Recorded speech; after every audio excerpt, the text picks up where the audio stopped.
Hello, I'm Mark Crossfield. Welcome to the 360 show. This week we're talking real ball data.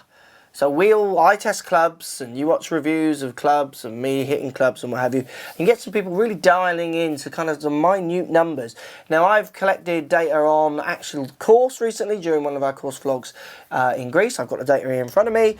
We're just going to look at some of the numbers and talk a little bit about maybe how you need to be a bit more empowered, which I've been trying to say for years, and I think the on-course data is really kind of hammering this home. On fields and looks and those kind of things, as much as the data is good, it can also be a little bit misleading for lots. So, with Golf Online, 360 show every Monday. Let's get stuck in.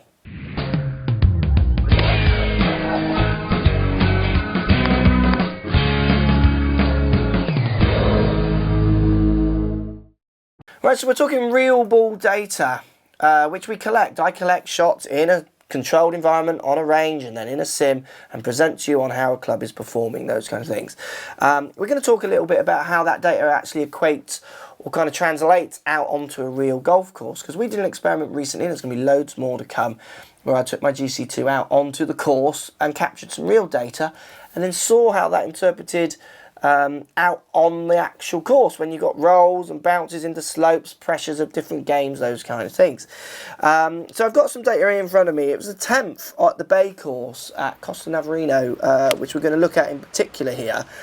Now we've got shots, let me get this right, yeah, shot 8 here was Rory's drive, and Rory drove the ball 264 on a dry, flat, sterile environment. He spun the ball 2-2, and he launched it 11 degrees, 11.5, with 154 mile an hour ball speed. Now, I hit the next shot. I spun the ball at 2.8, so 2,800 revs, 600 revs more than him. Now, 600 revs is double what most moving weight can move the spin numbers on any driver. I think Cobra have one where I've had it move it by about 500 revs. That's the most. So you've got to remember there's tolerances on these clubs that the manufacturers have to build within. Now, so I was 600 revs more, which lots of people would argue is worse. On the sterile environment here, I'm 257. So I'm 7 yards shorter than him on carry. Now my land angle was 31. No, so my land angle was 142 degrees. His land angle was 145. So that means I'm coming in a little flatter, basically. My peak height was higher than his, believe it or not. 31 yards to his 29. And my launch was a fraction lower, 10 to his 11.5. I had 1 mile an hour more ball speed. So he's 7 yards longer than me on testing. So we're testing those two clubs. His club's performing better. We're by his club. Do. When we got up to the balls, there was a yard in it. They were exactly the same distance, bar a yard. And that was debatable on the angle, as it always is on the angle. When we're looking at golf clubs nowadays, we look at such tiny, minuscule numbers, and some people get really heated about 300 revs and moving that weight and this is revolutionizing and what have you, and I'm not saying that's a bad thing. It's all good, it's all kind of fine tuning, but it's really fine tuning. And then when you get it on the actual golf course, how much different does it really make? You can see in that difference on a sterile environment it's 7 yards, but on a real gaming environment, once the ball's rolled and hit slopes and undulations, it's an isolated shot, granted, so you'd have to do more tests. We're going the same distance. Now, as a whole, if you watch me and Rory do hit pretty much the same distance. I think if he rips one, he can get one out there a little bit more than me. I would say he's got a little bit more speed in him.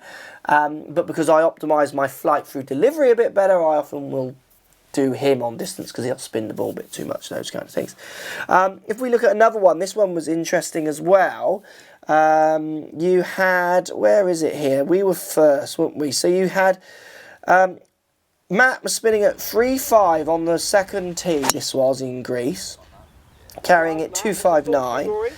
Tom was spinning at 1,300 revs, really low spin, carrying it 262. We got up there. Their yardage and difference in carry was 3 yards. Because of Tom's low launch, Tom was 10, 15 yards past him. So again, in a sterile environment, you'd say those two clubs are carrying within 3 yards of each other. You could try and work roll in, but obviously if you put Tom into that upslope rather than the level lie, he isn't going to get those yardage. In fact, he might even be a little bit shorter hitting into an upslope with that lower ball flight, less roll as well. You've got to be careful when you're reading data, people. You've got to try and look at it more in a gaming environment. I'm going to be doing loads more testing as we get going through more course vlogs, taking GC2 out where the time allows. It does take a little bit more time to do it, to bring the data in.